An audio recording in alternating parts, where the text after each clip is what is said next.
Сәлеметсіздер ме, оқушылар? Бүгінгі сабағымыздың тақырыбы еңбек шарты. Адамның тіршілік әрекеті мен дамуының негізі еңбек болып табылады. Қазақстан Республикасының Конституциясының 24-ші бабында еңбек бостандығы құқығы, мамандық пен жұмыс түрін еркін таңдау құқығы бекітілген. Еңбек саласында кемсітушілікке, еңбекке мәжбүрлеуге тыйым салынады. Мәжбүрлік еңбекке тек қана соттың шешімімен болмаса, әскери немесе төтенше жағдай кезінде жол беріледі. Еңбек құқығы жұмыскердің белгілі бір еңбек функциясын іске асыруы жөнінде жасалған еңбек шарты негізінде туындайтын жұмыс беруші мен жұмыскер арасында қатынастарды, сонымен қатар еңбек ақы төлеу, еңбек тәртібі, жұмыс уақытын белгілеу және пайдалану, еңбекті қорғау және тағы басқа қатынастарды реттейді. Еңбек қатынастары жұмыскер мен жұмыс беруші арасындағы еңбек шартының негізінде пайда болады. Қызметкер мен жұмыс беруші арасындағы еңбек қатынастары Қазақстан Республикасының еңбек кодексінде бекітілген.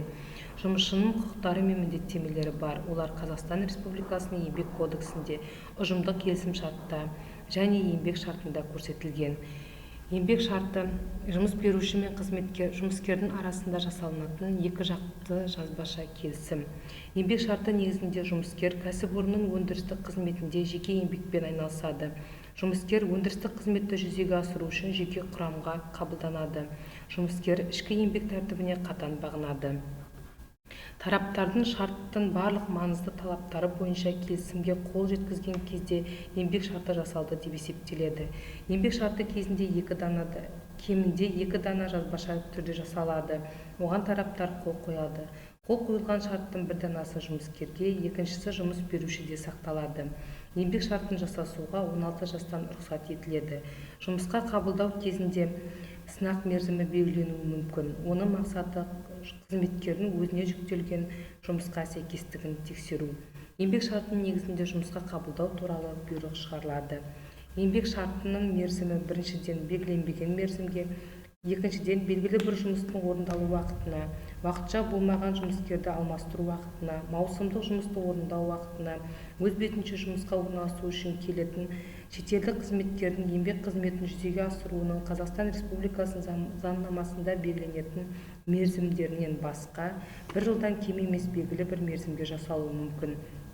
Еңбек шартының мерзімі өткен кезде тараптар оны белгіленбеген немесе бір жылдан кем емес белгілі бір мерзімге ұзартуы құқылы.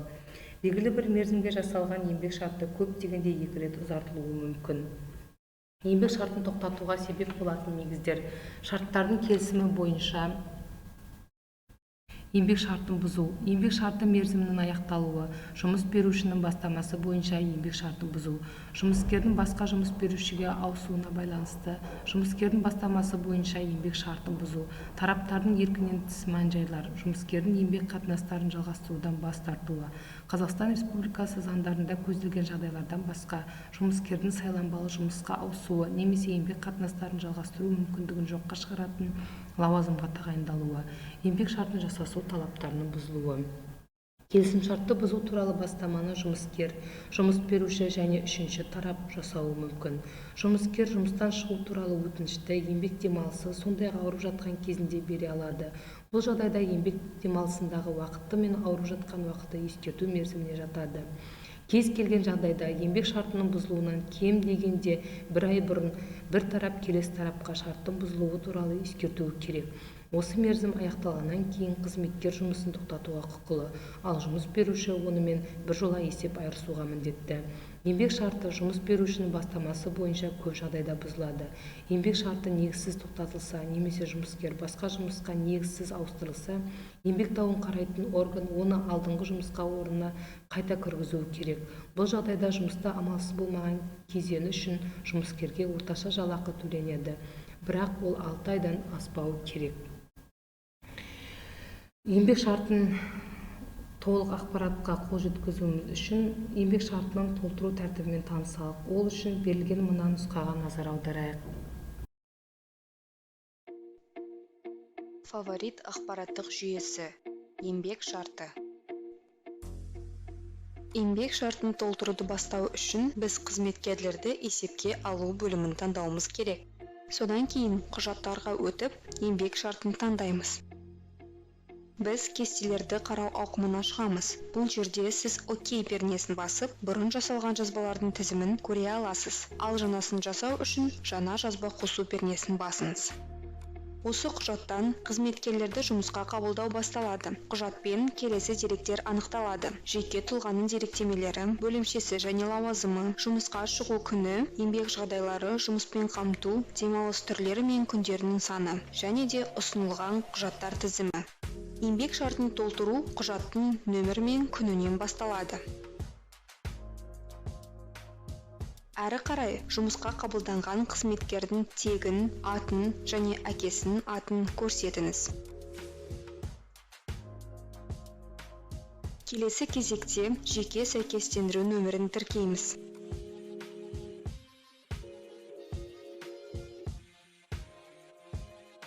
Сондай-ақ, егер сізде қызметкер Қазақстан Республикасының азаматы болмаса, онда шетелдік персонал белгісін қойыңыз.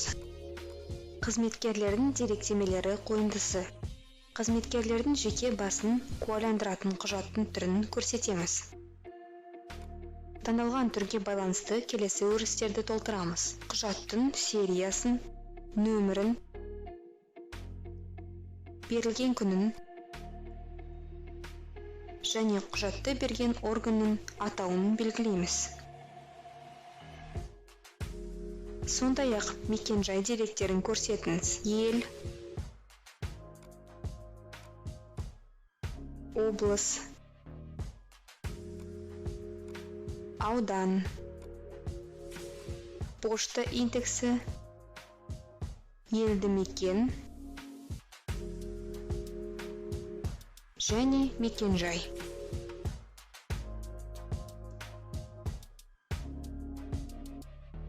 Келесі қойынды шарттың мәні.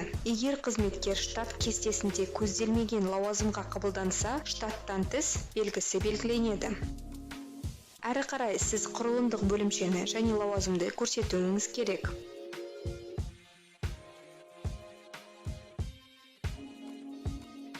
Мамандық деген жол кәсіпорын лауазымының анықтамалығындағы баптауларға сәйкес көрсетіледі. Егер бұл жол автоматты түрде қойылмаса, бұл сіз лауазымды штаттық кестеге қоспағаныңызды, немесе сізде осы лауазымға бос бірліктер жоқ екенін білдіреді. Келесі мерзім қойындысына өтіңіз.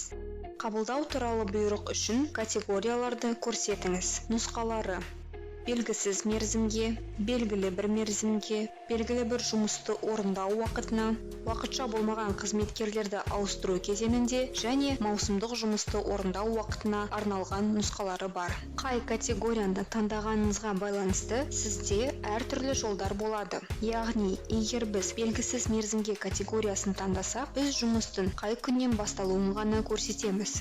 Қажет болса, сіз сынақ мерзімімен белгісін қойып, кезеңді көрсете аласыз. Егер сіз белгіні қоймасаңыз, онда бұл маған сізге белсенді емес. Әрі қарай, егер сіз белгілі бір мерзімге санатын таңдасаңыз, онда сізге қай күннен қай күнге дейінгі жол қолжетімді болады. Егер сіз уақытша болмаған қызметкерді алмастыру уақытына санатын таңдасаңыз, онда сізде жоқ қызметкердің табельдік нөмірін көрсету мүмкіндігі пайда болады. Мен қазір белгісіз мерзімге категориясын таңдап, жұмыстың қай күнінен басталғанын ғана көрсетемін. Келесі қойынды еңбек жағдайлары жұмыс режимі. Бұл қойындыда кәсіпорын лауазымдары анықтамалығында көрсетілген ақпараттан автоматты түрде еңбек жағдайлары, жұмысқа шығу, жұмыс режимі және уақыт нормасы толтырылған бағандары бар. Сізге тек қана ставкалардың санын көрсету керек.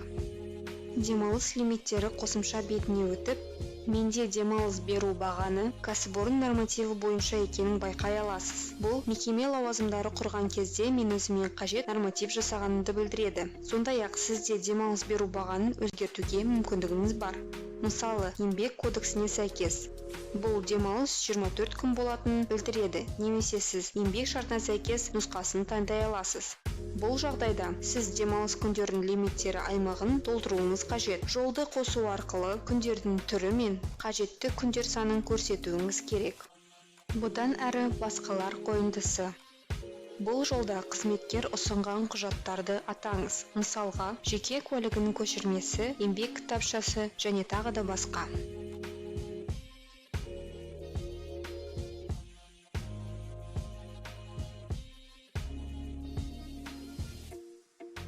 Туған күні мен жынысы бағандары сіз көрсеткен жеке сәйкестендіру нөмірінен автоматты түрде қойылады. Әрі қарай сіз басшыны көрсетіп, сақтап, қол қоюыңыз керек. Егер қолтаңба пернесі сары түспен жанса, бұл құжатқа қол қойылмағанын және одан әрі есепке алынбағанын білдіреді.